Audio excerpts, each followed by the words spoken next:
ভারতের বিশ্বকাপ জার্সিতে বড় চমক। টি-20 বিশ্বকাপের বাকি আর মাত্র কয়েক সপ্তাহ। ইতোমধ্যেই বেশিরভাগ দল স্কোয়াড ঘোষণা করে ফেলেছে, সেই তালিকায় আছে ভারতও। স্কোয়াডের পর এবার জার্সিও উন্মোচন করেছে ভারত। সোমবার ভারতের বিশ্বকাপ জার্সি প্রকাশ্যে আনল দলটার জার্সি স্পন্সরকারী সংস্থা। ইনস্টাগ্রামে একটি ভিডিওর মাধ্যমে ভারতের বিশ্বকাপ জার্সি প্রকাশ্যে আনা হয়েছে। তবে সমর্থকদের দাবি, জার্সির ছবি আগেই ফাঁস হয়ে গিয়েছিল। সামাজিক যোগাযোগ মাধ্যমে রবিবার থেকে একাধিক ছবি ঘুরে বেরিয়েছে, যেখানে কোনো এক মার্কেটে ভারতের জার্সি টাঙানো ছিল। অনেকে সেটিকেই বিশ্বকাপের জার্সি বলে দাবি করেন। সোমবার আসল জার্সি প্রকাশ্যে আসায় দেখা গেছে, ভাইরাল হওয়া সেই জার্সির সঙ্গে বেশ মিল আছে এই জার্সির।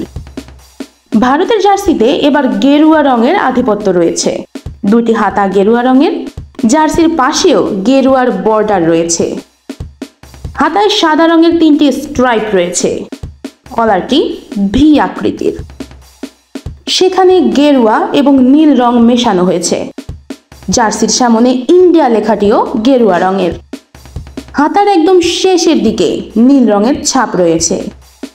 অনেকেই এই জার্সির সঙ্গে 2019 বিশ্বকাপের জার্সির মিল খুঁজে পেয়েছেন। সেবারও একই রকম জার্সি ছিল, তবে নকশা একটু আলাদা ছিল। সেবার জার্সির পিঠে গেরুয়া রং ছিল, কিন্তু এবার পেছনের দিকটা নীল রঙের। ইমতিয়াজ জাহান ইলা, খেলাভাগ।